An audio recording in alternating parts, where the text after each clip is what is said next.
Well, good evening, everyone. Welcome to the first class of the You Are Not Alone class. My name is John Gregory. I'm the Community Care Director of Samaritan Counseling Services of the Gulf Coast. I want to give you a little background of how this class got put together and then just give you some housekeeping kind of things before we get started with our first presenter tonight. Back in the summer, I reached out to several key leaders in churches that we would call them affirming churches here in the Sarasota Manatee County area, and invited them to a conversation, and with sort of two things in mind. One, just to give them a place to collaborate with each other, listen to how things are going in their efforts to reach out to the LGBTQ community, and just give them a space to support each other. And secondly, to explore what it would look like if, as a counseling center, Samaritan could provide any resources for them, any type of support, either to them individually or to their congregations and to the community. So as we've met monthly since August, one of the things we decided was to let's offer a class and sort of lay a foundation for anything that we decide to do moving forward. And that's how this class was birthed. So we collaborated together and put together these sessions, a 4-week session. So as you can hear, this is a pilot program. We've never done it before, so we're all guinea pigs here on the screen. There's, I guess there is some wrong things we could do, but we're all trying this together and seeing if this is helpful to you. I'm just the facilitator, and I'm going to give you sort of an order of each week, what that's going to look like in just a moment. But before I do that, just let me give you some sort of housekeeping things. You're all doing it already. If you would just make sure and keep your microphones muted, excuse me, as we go through the session. There will be a breakout time sort of midway through. And obviously, when you go in a breakout room, we want you to discuss and be ready to do that. You don't have to do that, but you'll be sent to a breakout room for discussion. Use the chat box for any kind of chatting and Q&A. That'll be the spot. We don't have a designated Q&A spot in a meeting on Zoom. This is in a webinar, it's a meeting. So you can use that when presenters are talking. If you just want to make a comment like, that's so true, or whatever, just add comments in there just like it was a discussion. But if you want to actually have a question for us to come back to when we do have some open Q&A time, that's the place to put it. If you're okay with everyone seeing your question, certainly just put it in the chat box. If you'd like it come directly to the host, that would either be me, John Gregory, or Nicole Mobley, and you can just send that Q&A, that question directly to us if that's what you would like, if that's more comfortable for you. We are set to go for about 75 minutes for each week. That doesn't mean you have to stay in it the whole time by any means, but that just know that's our schedule for the evening. If at any time, we just want to make sure this is clear for you, if at any time something is just getting just a little too uncomfortable for you and you need to break out, totally cool, and you know how to get back in, we'll admit you back in if you just need to take a break.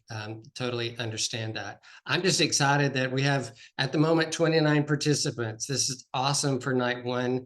I will tell you that this is being, obviously, this is being recorded, but we will upload this to our YouTube channel. If I remember, I will put a link to our YouTube channel in the chat box, so you can just go find that and follow it and know when those recordings are up for you to share with people. Or if you miss a week and you want to check it out, the recording later, you'll know where to find it on our YouTube channel. So let me tell you about the order of tonight, and then I will introduce our first speaker. Each week, we have sort of the main content presenter that will begin our session. And tonight, that is Pastor Wes from First Congregational United Church of Christ. And I'll introduce him in just a moment. Following him, then I will send you into breakout rooms, and you will get to choose your breakout room. And there will be someone there to facilitate that conversation. And it'll just be a couple of questions that I'll throw up on the screen for you. And just what did you hear, kind of thing. And let's talk about what we heard and what your takeaways were from that. After the breakout session, then you'll come back and we'll immediately go into listening to an individual from one of our churches to share their story. And they're going to share their story of what it's been like for them to find a church home and whatever that journey has been for them. They may still be on that journey. I haven't heard their story. I'm going to be hearing it for the first time, just like you are. And it's a nice opportunity for us, again, to hear a personal illustration of what we're talking about from someone who's walking that journey. And following that, one of our counselors from Samaritan is just going to wrap up the conversation by giving a therapeutic response, a counselor's response, sort of like, okay, we heard this. Think about this and how this is impacting you emotionally, or how this would impact you in a community, and just help us think through some things and maybe even lead us to further questions that you could put in the chat for us to discuss. Once we're through with that, whatever time we have left, I'll facilitate some question and answer time. I'm not sure Pastor Wes is going to be able to stay on with us the whole time, but we'll have some discussion whatever time is left of our 75 minutes. And that's how we'll wrap up the evening. So hopefully that's clear. I'm going to go ahead and introduce Pastor Wes and let him start with our presentation for tonight. His topic is, and you can correct me, Pastor Wes, if you've broadened it beyond what I'm going to say here, but I will, the topic we assigned him was, how do you find and create safety in the church community? Now, I will say we originally had Jason Champion from Project Pride to be here tonight, but we had to swap that. And next week he's going to present, and he's going to be more at like the 30,000 foot kind of look of just how do you find and create safety in community in general. So tonight we're starting at the church, and then we're going to go back up, and then we'll come back down in week 3. So Pastor Wes, I'm going to pass it off to you now. You can come off your video screen, and we will listen to Pastor Wes for the next 20 minutes or so, and then we'll come back and go into our breakout sessions. Thank you, Pastor Wes, for being here tonight.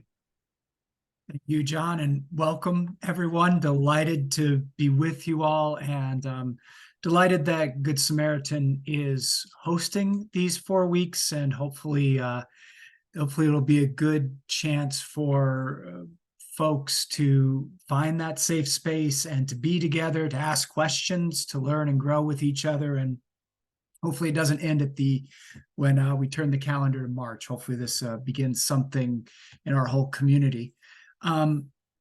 So I'll talk specifically about the church being a safe place. And I'm going to sort of start with some general thoughts and then move into some specifics around First Congregational. And specifically, I've been there now 10 years, and it's been a wonderful 10 years. And I think we've seen some growth in the area of both what we call open and affirming. That's our designation. But I think really in terms of lifting up the belovedness of our LGBTQI population. And I'll say a little bit more about that, members, in just a moment. So just in terms of creating safe space in the church, I think you have to be intentional about it. It doesn't, I think sometimes, particularly for folks who identify as Christian, we think, well, just be nice. That's enough. And I think something more is required from us, and increasingly so in a state that is outwardly hostile, if not very damaging psychologically, emotionally, spiritually to our LGBTQI population, and certainly legislatively right now. I just think the climate is such that this is not a climate out there in the world that's going to build a lot of trust. And because of that, when someone comes into the church, it takes time. And for a church, the other reality is that there's diversity within diversity within diversity.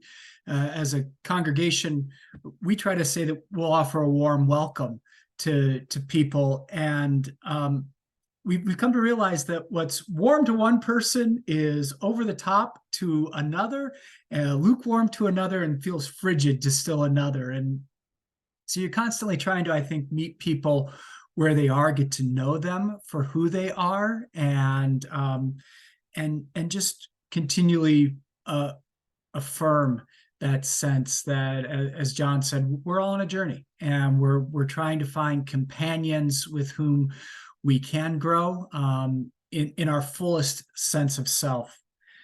And then I'll also just say that for me personally, I believe that it takes a tremendous amount of courage for our LGBTQI plus siblings to cross the threshold into the church. It's not just historically, although we could talk historically about the homophobia and transphobia and hurt and harm that has been done particularly from the pulpit on behalf of pastors, that continues to go on too. That's why it's not just in the past, it's still in the present. And just circling back to that sense of welcome, all churches think they're welcoming, but what is the sermon saying? What is the prayers saying? Are we really living that welcome in its broadest sense, in its deepest sense, continuing to let it spiral deeper and deeper together? And that remains a question that will never fully be answered at First Congregational, because we want it to be a live question, a living question. Are we being as welcoming as possible? Are we being as receptive and listening as well as we can, and growing together and challenging each other with one another? So I think that's kind of the overview. I'll give you just a little specifics about the history of the church. The church voted to become an open and affirming church in 2002, so 22 years ago, and has been on that journey of trying to live that over the last 22 years. I can speak directly to the last 10, and you can even back it up a little bit before that, because the church did spend a year studying whether or not to vote to become an open and affirming church. And that involved classes, that involved speakers, that involved some biblical interpretation. I know Reverend Miner's going to be with you in a couple of weeks to talk a little bit about scripture and theology. Some of our church did some of that back in 2001, and we continue to do that as well. That's never a one and done situation. New folks are always coming in. For the first, I'd say, decade or so of living out our open and affirming way proclamation, the things that happened were we changed the bylaws, our governing documents that said that we celebrate and affirm and lift up, and at that point it was LGBT and mainly lesbian and gay leaders. It's been broadening over the last over that time, but particularly, and at that point it was particularly our population tended to be gay. It's expanded since then, and we're grateful for that. And early on, one of our members had an idea of forming what we call collage. It's our LGBTQI, both those who identify as well as allies, and both are very important. I will, if you'll allow me just a quick, I know I'm trying to go timeline wise, but just jump with me for a second to COVID. Collage met on Zoom every week during COVID for check-ins, for support, for sharing. I think grew together as an entire group. And I think, again, history will tell, but I think that was a very formative time for the Collage group. When Collage first began, over 15 years ago, it was mainly for fellowship and support, and it was primarily limited only to people who identified LGBTQIA. And I think that was for creating some safe space for people to be who they are. They usually went out for lunch after church together, had fellowship, occasional parties together, but it was a group within the church. And as a matter of fact, some of our allies tell the story of when they asked the previous pastor if they could join Collage. The pastor said no, and the group said yes. And so hence, because the group said yes, tells you how much power the pastor has in our denomination, which is just fine with me. The group gets to help set some of those boundaries and has an important voice in all of this. Over the last 10 years that I've been at the church, I'll zero in on a few important parts for me. First and foremost, I think part of creating safe space continues to be places where people can meet in groups like this and ask questions, be vulnerable, learn together, and I hope make mistakes together, and learn from those, because I think sometimes there's a tentativeness around, and we're not always sure which questions are okay to ask. We don't want to hurt people. And so where are those spaces where we can ask some questions?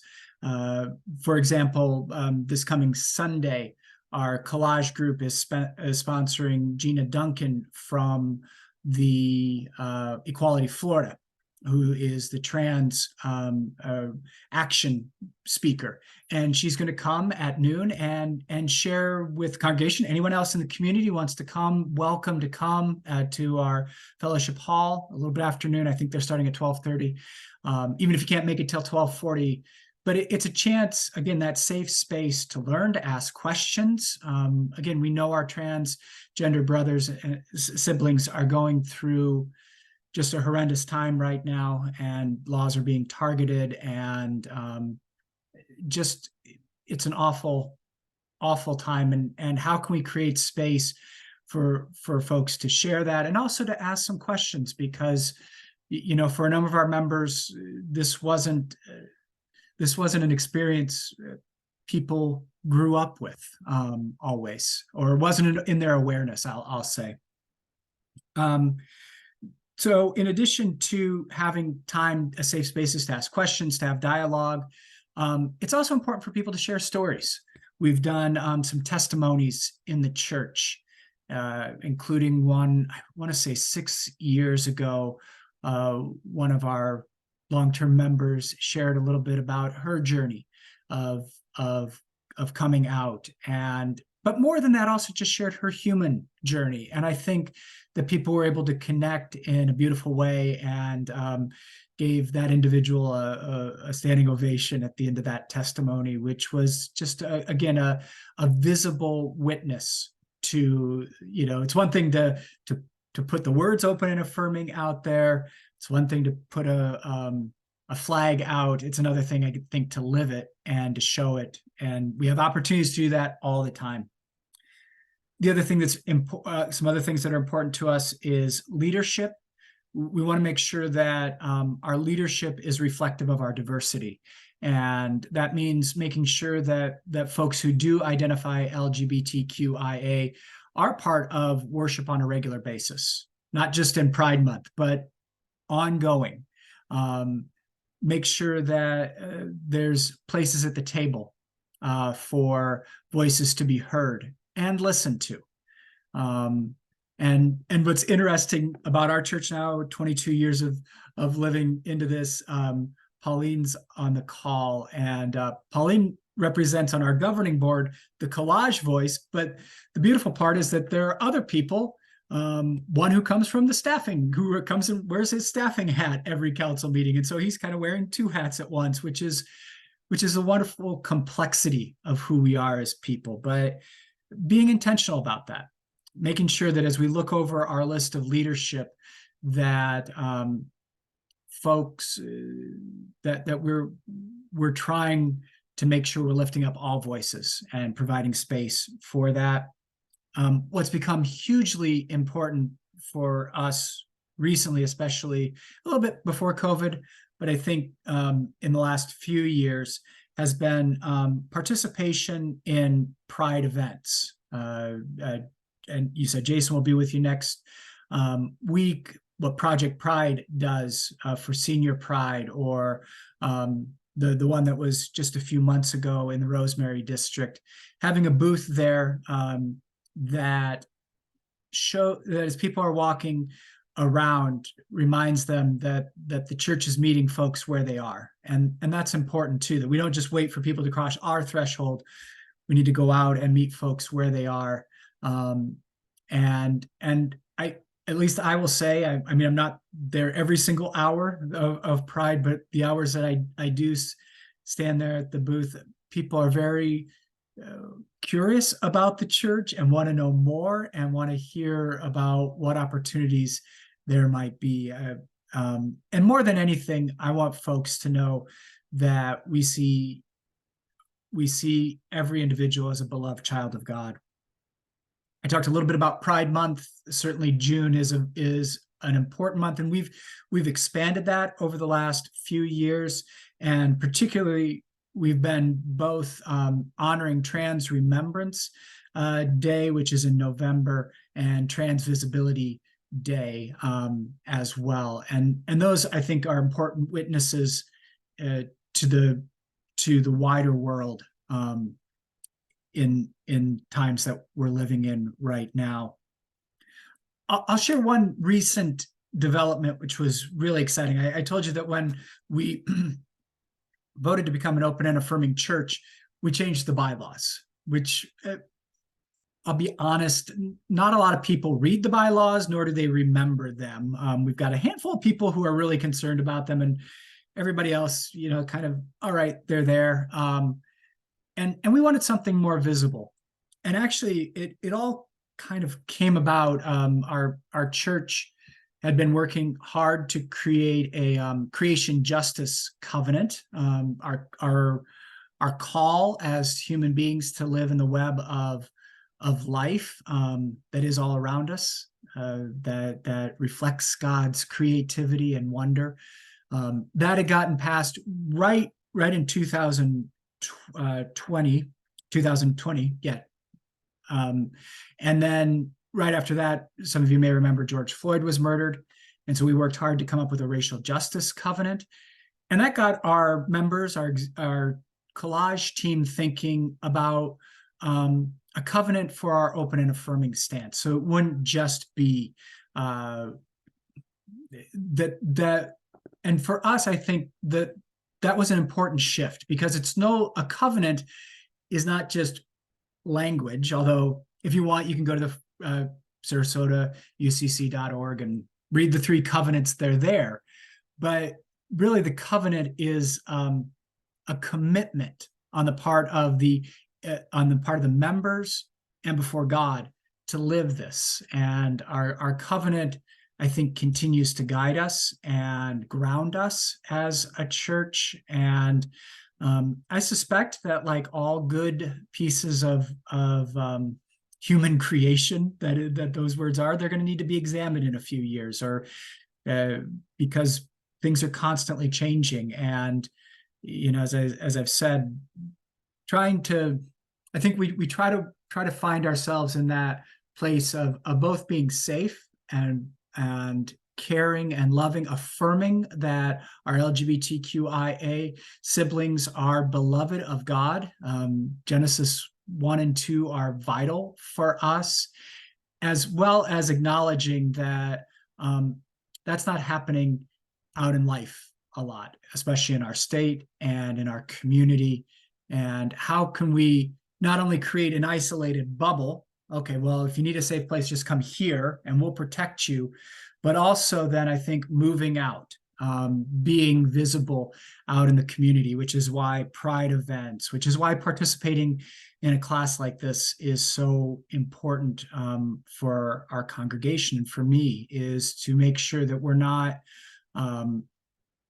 just keeping to ourselves as silos. I think, unfortunately, we can do that too much. And we need to make sure that we do find common ground together and raise our voices together. That's just important right now.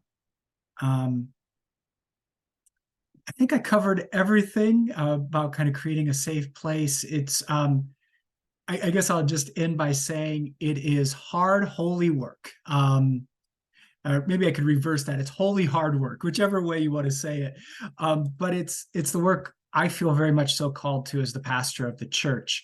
and want to continue to find ways to not only open our doors, we want to do that and make sure people do feel loved for who God created them, each individual, to be, but also that we continue to take that message out into the community where it's needed now more than ever, and up to Tallahassee and far beyond as well.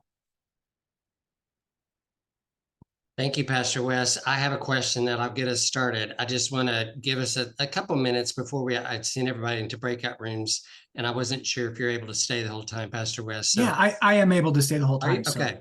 Well, let's take a couple of moments here just to ask some immediate questions before I send you off into your breakout rooms. If you have a question, go ahead and put it in the chat. Send it to Nicole directly if you want, if you don't want everyone to see your question. So thinking about, as a former church staff pastor myself, Wes, there's you mentioned a lot of good things, I think, for staff members to be thinking about. So I'm wondering, on behalf of a church that maybe is just starting this journey, or they're, maybe just a few steps in, who would you say needs to be in the conversation? Great question. I think certainly the pastor needs to be involved to see where the pastor stands on issues, and where and providing a safe space for questions too. I'll be the first to, I believe fully, that some of the best words in the English language is, I don't know. I'm confused. I have questions. I have lots of questions. I don't have it all figured out. But I think where's the pastor at in the mix? Where are key lay leaders at? In our system, it's we call our key lay leaders moderators. You might have a president. You might have I know we have several Presbyterians on the call. Your session would be a good place to start. And I guess the other thing I would say is that safe space means being able to ask questions and not always make statements too. And I said it took a year. It was probably more than that. It was a formal year that but I think the committee worked even before that. I sometimes have reservations about votes, only because it can further divide us. So I would, I'd probably start with however the governing board is situated, with pastoral, with other key staff people as well, and go from there. The other thing that I might recommend is, people love story. People love hearing each other's story. At least that's my experience over 20 years of ministry. And I think sometimes just hearing another person's story, the person I referenced sharing in church, was certainly during Pride Month, but it was an opportunity for this individual to talk not only about identifying as in the LGBTQI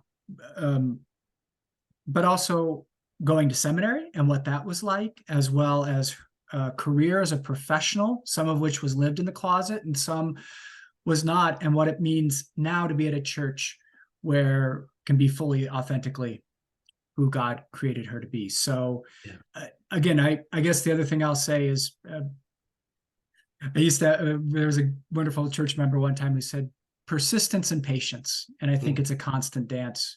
I don't want to say we don't just give up, but we don't let up either. And that's a delicate dance for each individual church. And I pray for churches who are at that place right now in this political environment. That's a tough place to be. Yeah. You can look in the chat box. I'll read Pastor Bill's question, Pastor Bill from Pine Shores. How do you handle, and this will be our final question, then I'll send you into breakout rooms, everyone. How do you handle people in the church who are resistant to this change? Is it ever acceptable to allow sacred partings and let them go their own way? Yeah, and I can answer that, I think, fairly briefly. So let's not rose color this too much. I was not here in 2002 when the vote was taken, but I know the church lost members because of the vote. I can also say that after I came in 2014, my first wedding at the church was the same gender wedding. I did a couple, and I can still remember I was probably 2 or 3 years into my ministry, and I had just performed another same gendered wedding, and so we prayed as I had done all along for the last 3 years of my ministry for this wedded couple I'd married, and for God to bless them. And I can remember the next day I got an email from someone who didn't know that I was doing that. So again, it continues even when you think you're in one place. Not everybody may be hearing the same thing. So, Bill, direct answer to your question, I do think sometimes folks may need to find another place to worship if this feels like the way the Spirit is leading the church. I don't say that with any kind of just off the cuff. It's going to be painful, and you need to grieve folks who leave because of the decision, and then also welcome folks who will come because of the decision. So, and again, I'll just one final thing, because I think sometimes people get the notion of, well, we'll become an open and affirming church and everyone will come. It isn't that easy either. Because again, it's the living into it. And as much as we try, as pastor, I don't get to control what every person says all the time. And homophobic things can still be said inside First Congregational UCC after 22 years. And what we want to do, part of that safe space, is being able to help people if a homophobic or a transphobic or if something hurtful gets said, that we raise that to the light and we talk about it. Why was that said? Because people are people. And so, yeah. Thank you. I'm going to share my screen to show you 2 questions to be thinking about as you go into your breakout rooms. The first one is, what hit home for you in the last 20 or so minutes, as Pastor West shared? And then what is your biggest takeaway? You can go off of these questions and go into others, but those are the 2 things I'd encourage you to think about. We have moderators for each breakout room, and the breakout rooms, you choose where you want to go. But I have 5 breakout rooms. I listed 4 of them by church names: Peace, Harvest, First Congregational, and Pine Shores. And then there's one that just says community. And you can go wherever you want. If you don't want to go to your church, you want to talk to somebody else, have at it, do whatever you want. And I didn't talk to 2 of you, Mike King and Bill Sitterly. If you will particularly go in your churches just to help moderate those conversations, can you do that for me? Okay, great. KK and Nicole and Aaron are here to moderate. And Nicole, you're going in community, by the way, just to clear that up. KK will be for Harvest and Aaron will be for Peace. All right. So I will launch those groups. I'll stay here in case you are getting lost about where to go. If you're stuck, I'll help you find your way. The rooms are being opened now.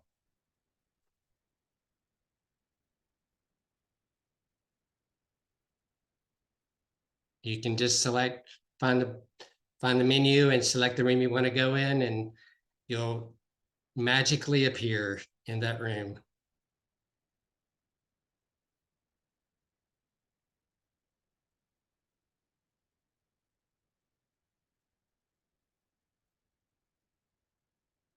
And great.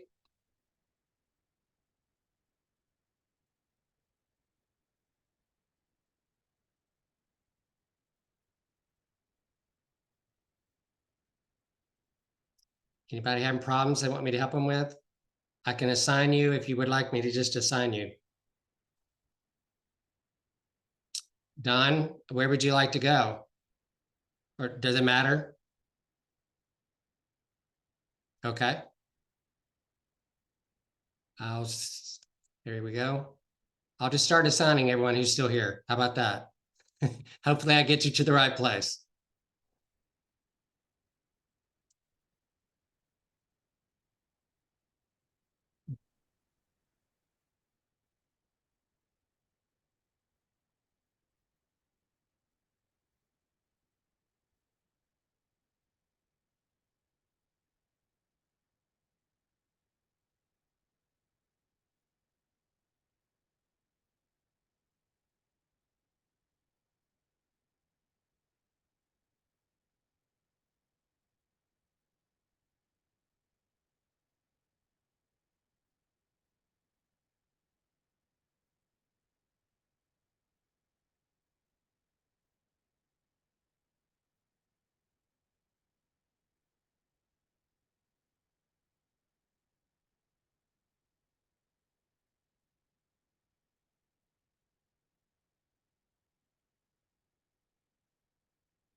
Well, I didn't eavesdrop on any conversations, but I know they were really healthy and meaningful. We'll keep doing that each week, and as we have time, we'll play around with how much time you get to do that.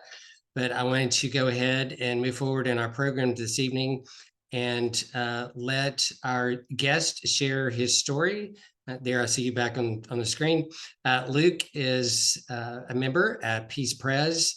And so I thank you, Luke, for stepping up and raising your hand, so to speak, to share your story with us tonight. So the next 7 or 8 minutes, he's going to share his story, and then I'll introduce our counselor who's going to lead us in the final session or segment for this evening. Thanks for doing this, Luke. Awesome. No problem. Can everybody hear me? Yes. Okay. Well, I'm Luke Giacconi. I am part of Peace Presbyterian Church. I have been taken in by the church and have just been incredibly blessed to be a part of the congregation. My journey has been a long one, as most of the people in my community have had a similar long journey. I grew up conservative Christian and attended basically the same church for most of my life. Even when I had spouts of times where I went elsewhere, I would always come back to that particular church. And so it wasn't until just a couple of years ago that it really came to a head. I was in my second marriage with a woman, and needless to say, I was struggling quite a bit with a lot that was going on. At that time, I was still trying to reconcile my Christian belief. At that time, it was just a few, several years ago, I had come to terms, quote unquote, with the fact that I had those homosexual tendencies. And for my entire life, I knew that they were there, but I would just kind of suppress them. Well, not kind of, I completely suppressed them as much as I could. Did quite a lot of psychological jumping around, psychological damage of trying to pretend that there was a part of me that didn't exist. And so a lot of my decisions and a lot of the things that I had done throughout my life were really based on what other people's opinions or thoughts were, mainly because I was trying to conform. There was this big part of my life, big part of my existence that I didn't want to admit to, that I didn't want to even acknowledge. And so I had gotten married. I have 2 amazing, wonderful kids. Obviously that marriage ended in a divorce, but that was just for mainly maturity reasons. The second marriage that I went into was, I would really categorize it as kind of a last-ditch attempt to try to just push away what I had grown up being told was wrong, evil, an abomination. All of these harmful, hurtful words and ways to describe a part of who I am that just had a heavy impact on me. And so when I got married, the second time, there was just a lot of struggle, because at that time I was feeling a lot of pressure internally that I was not living true to who I was. And so I had made a decision at that point that, okay, it's either going to happen when I'm 60, when I'm 70, or it can happen today, that I can just accept this part of me, and not only accept the part of me that said, I am gay, but the part of me that said, I do not believe that the Lord has any issues with this. I think that there were specific things stated at a specific time in history for specific reasons. And there's all kinds of debates and things that go on with that. But at the end of the day, it really is the law of love, right? That's what God came in and changed, was that it's no longer about picking this up and putting it here. And that's the law. The law is, okay, if picking this up and putting it here is in violation, even though that's the law, if that's in violation of love, then that is not the law of God. So that needs to be done away with. And so when I came to terms as I was coming to terms with that, I knew that I needed to make a decision. So I made a decision that I was not going to stay with my wife at the time. Her and I did not have any children together. We were not it was more of a recent marriage. We weren't married for too long. And I made that decision. So when we had split up, or actually it might have been even through that process, I was then looking for, I didn't want to give up my faith. I had gone through a season when I was younger where I had basically rejected Christianity on a whole, but then I came back because of my relationship with Christ. Being with the Lord, being in relationship with Christ is just the sweetest part of my existence. And I don't want to, I never wanted to get rid of that part of me, or at least when I tried to, it wasn't ringing true to me. So then I had to figure out, okay, I have these beliefs and I have this strong faith in God. How do I reconcile this? And so, or at least how do I reconcile it in a relational way? How do I interact with people? And so I went on my search for a church home. And at that time I had gotten kicked out of the church that I was in. I had been, I call it dismembered from the church because of my belief and because of the course in which I was going to take. And so I had stood up in front of the church and communicated where I was concerned about things and where I felt like I was going. And that's when they took the vote to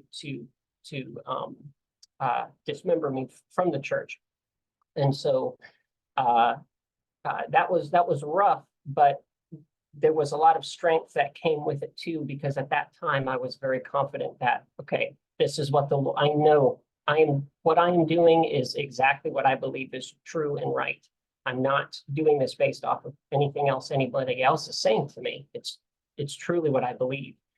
And so that gave me a lot of strength and courage. And obviously the Lord, in my opinion, gave me a lot of strength and courage in order to be able to do that. But when I had, so at that time I had lost my any close friends that I had or whatever.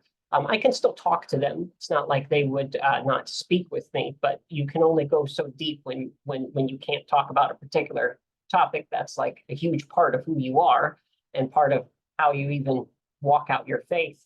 It would just constantly end up in arguments. So that's just not the place that I wanted to put my hat in every Sunday. So I had looked around at different churches around, and actually Peace Presbyterian was the first church that I went to. It's a traditional church, which is different than my experience. But what attracted me to it was the community that they have. And it wasn't just that they were accepting, like, hey, we're going to do this event and show we're accepting. We're going to do that event and show we're accepting. It was literally just how they live out their walk. There is no, concern or question. They've had people on staff who are part of the LGBTQ plus community. They have all kinds of, there's just no barrier. And so I just felt like when I was there, literally from the first day that I was there, that I felt like I could just be myself and that I could express and talk about anything that was going on inside me. And the welcomingness was people asking questions and people praying, and people following up and asking, hey, how did that go? How do you feel about that? It was the community part. It was the relationship part that drew me in to that community. And so that was a couple of years ago now, and I've been with them for a while now, and it's been absolutely wonderful, and I can't tell you how much I appreciate them. So I think that's about all I got. Well, that's, I have a feeling that over these 4 weeks, I'll be nodding our head at times. At times we're going to cry, maybe inside or visibly, because we hear hurt, we hear, all these different things. So Luke, thanks for taking having the courage to share your story. And I'll just go ahead and open it up before, if y'all want to clap either visibly or use the emojis, whatever you want to do for Luke, go right ahead and do that. If Luke has to get off here in just a couple of minutes, but I'll just open it. Let me just ask a question. I don't want to keep you too long, Luke. No, it's okay. I'm curious if you could answer this. When you said you got strength from being hurt, there's a deep statement right there. I wonder if you could just speak to that a little bit more. How do you feel like God helped you get stronger?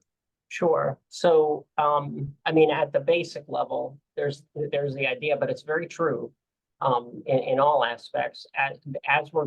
As we go through that pain,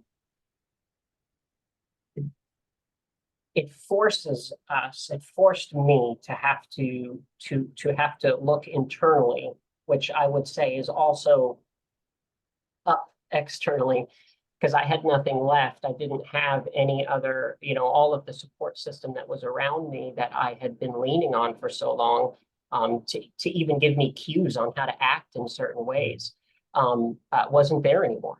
And so I had to look at the truth of Scripture and the truth of what God said, and was like, if I believe this, then this is what I need to do.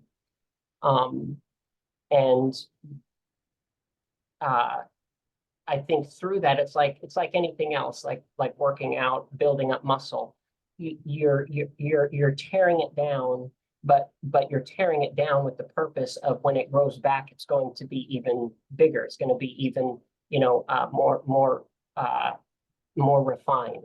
And so you can't get the refinement process without the fire. I mean, I know I'm saying all of the stuff that, is just kind of the typical saying, but if you really pay attention to it and you take it and you apply it to the different situations. I lost a huge part of my community, but there was a lot of strength found in that, because then I had to be okay with me without anybody.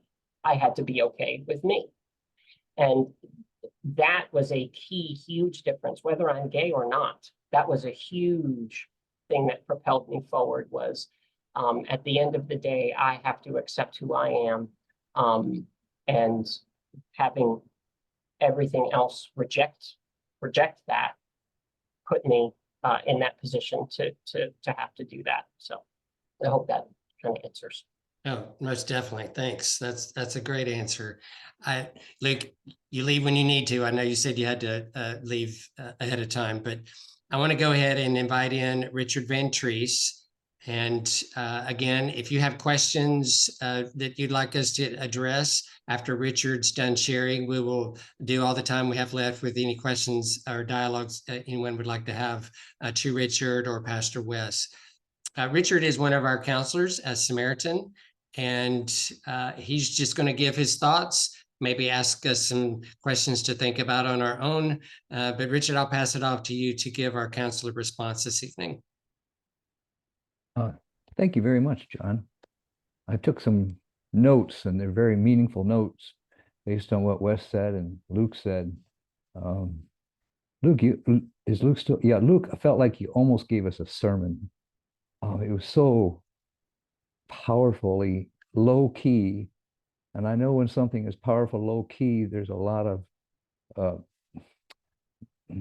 depth to it, the way you shared it. And I know you didn't share all the pain visibly, but we felt it underneath it by your choice of words.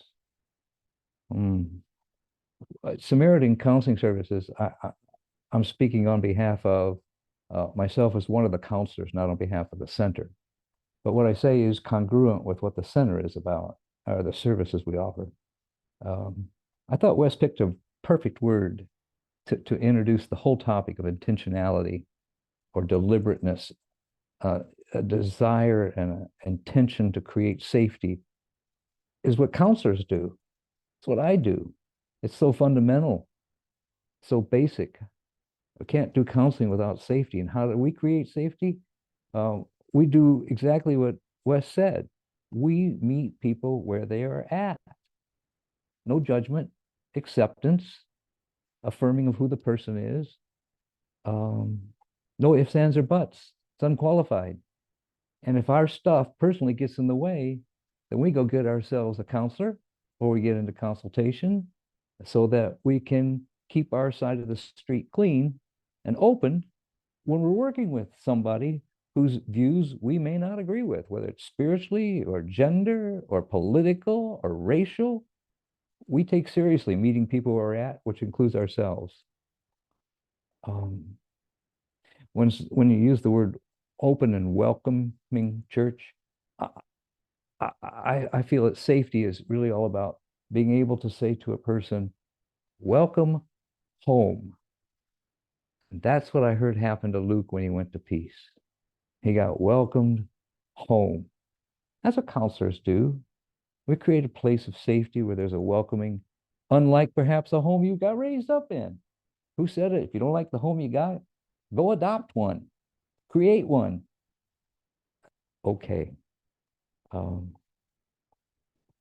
We too share stories, sacred stories about what a person's got to say. And I'll show you how we do it. I do it, we do it. That thing about questions is so right on target. I'm curious. I want to know what's going on in the story. I want to ask the questions. And when I say I don't know, guess what? I can't even say LGBTQ XYZ. I ain't got that down pat. I don't even know what the initials all stand for because they keep adding to the alphabet. And that's okay. I don't know. So you know what I do? I get curious. I ask questions about this topic in particular. I could give a testimony, by the way, sometime. I got a story to share about my gay brother, 2 years younger than me, and the family history with that. Oh boy, there's a story. One of the other things we like to do, I do, is we want to give voice. We want to give voice to folk. I have found women have taught me and told me that one of the issues women have is rediscovering or discovering their voice for the first time. In our society, women are not supposed to have a voice unless it's polite and proper, etc. But for example, an angry woman, etc., a powerful woman, we don't want to hear that voice. Or society doesn't, but we do.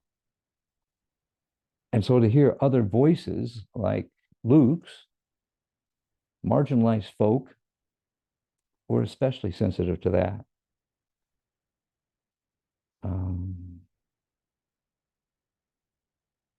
I think that's enough reflection of comparing what I heard tonight with what counselors do, or we do at Samaritan. Oh, I do want to add one piece. Yeah, it's really important about who we are. We have something called SIT, S-I-T, spiritually integrated therapy. We have a 2-year class on that for interns. And as therapists, we learn how to do therapy from a spiritual perspective or do our spirituality from a therapy perspective. They're like this. And that informs, therefore, how we do all our therapy. It's holistic with an emphasis upon these two aspects, spirituality and therapy. And there's no foistering, there's none of that coercion stuff. It's there as a tool, as a resource, should you need it, want it, and want to hear about it, because we all got it. The spirituality and therapy piece inside of us.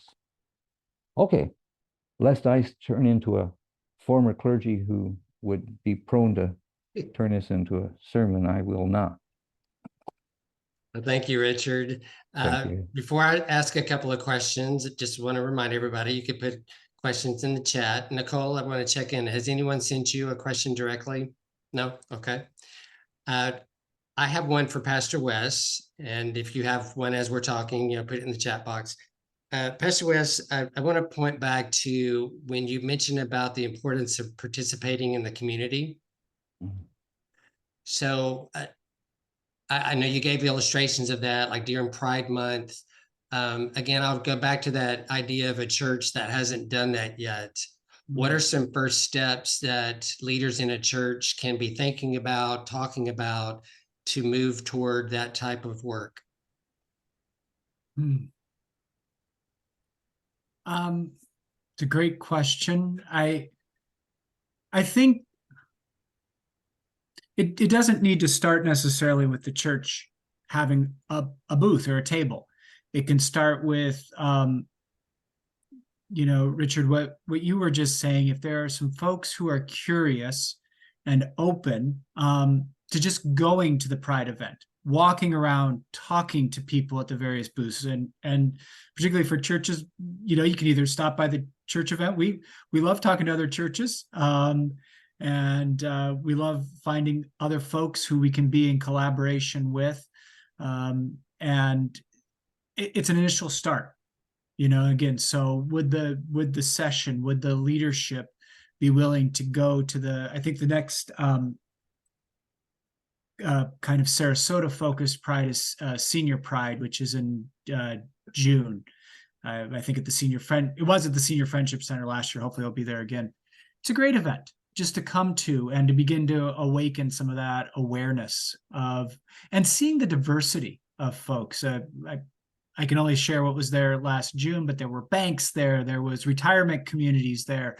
There was wonderful performances from drag queens and from musicians and from artists there. And there was a good spirit in the air and some delicious food too. So again, it's an initial step because sometimes it might be misunderstandings, it might be fear, but you go and you walk around a Pride event and it's people.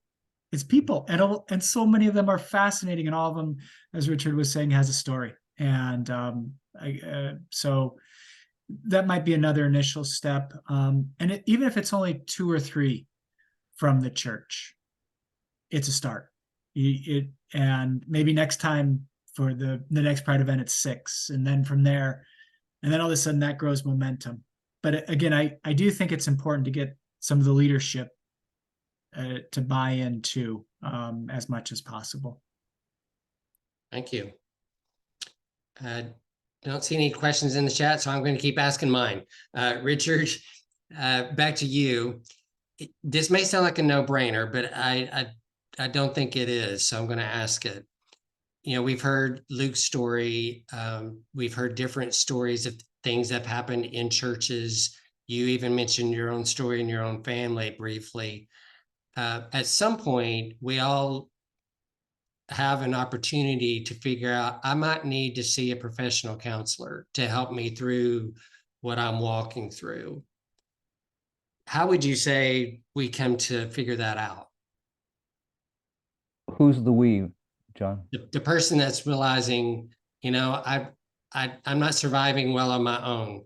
I need some professional help, whoever it is.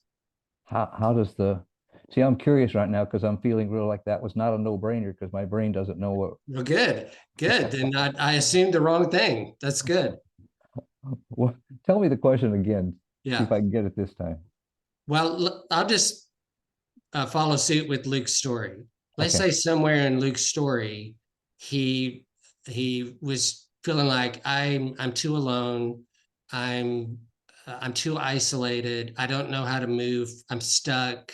Those kinds of emotions. How would he take the step to reach out to a professional counselor? Okay, good. Now I can say that's a good question because now I can talk to it. Okay.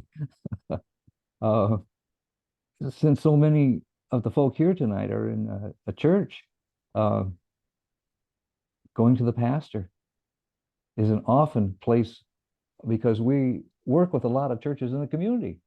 And so go to the pastor. Pastor, I'm having this problem. I think I need some counseling. The pastor will say, sure, call Samaritan or somebody else and take it from there. We'll help them set up with their preference of a counselor, age or sex. And everybody's sensitive to the issues of gender. and then you're off and running. And you make an appointment and go. I think it's that simple. Maybe that courageous too, to say, I need some help. Yeah. Mhm. Yeah. Does that help? It does. And I Okay. think it maybe spawned just a couple of statements in the chat box. So this is good. Pauline said the title spiritual counselor scares me half to death. Anybody, at least feel that at some point or right now? Got it. And then Aaron asked, regarding counseling at Samaritan, are all counselors, and I'll let either Richard or Bill Clough is on the call here too. I'll let either one of you take this question. Are all counselors there the same open and affirming view toward the LGBTQIA plus community if they're integrating faith into counseling? Bill, can I give a short answer for me? Okay, then I want to hear you too, of course. Yes. That was a short answer. I think he's passing it off to you now, Bill. Yeah, the words spiritual religious are so loaded. And we try to do spiritually integrated psychotherapy, which is a psychotherapy technique which allows the addition of the proper handling of spirituality, religion, insofar as they're issues that people want to bring up. And I realize that it takes a lot to unpack to actually do that, which is why it's a 2-year program. But there are people who make the mistake of overdoing that or ignoring it, and we're trying to handle it appropriately. Another element I would add to that is the work is really driven by the client. Correct? Right? So it's up to the client to say yes or no. I want to include my faith in the work with the counselor. If the answer is no, okay, it's not forced. And if the answer is yes, I would like to use it. It's that client's faith that guides the conversation. Has nothing to do with the counselor's faith at all. It's where the client is that directs that part of the counseling, right, Bill? Richard's framing is curiosity. In a world that is so radically polarized as ours, by the time somebody comes from therapy, they've heard do it, don't do it, this is right, this is wrong. What they haven't heard is tell me about it. And that's what we need to start with is, where are you? Tell me about yourself. Well, what spiritually integrated therapy does is never, ever shoulds on anybody. So I have clients that them talking about their faith is huge. I have others I've been in therapy with for a long time. We've never talked about God or spirituality. Either one's fine. We're there as therapists primarily, and we have the addition of a specialty should it be asked for.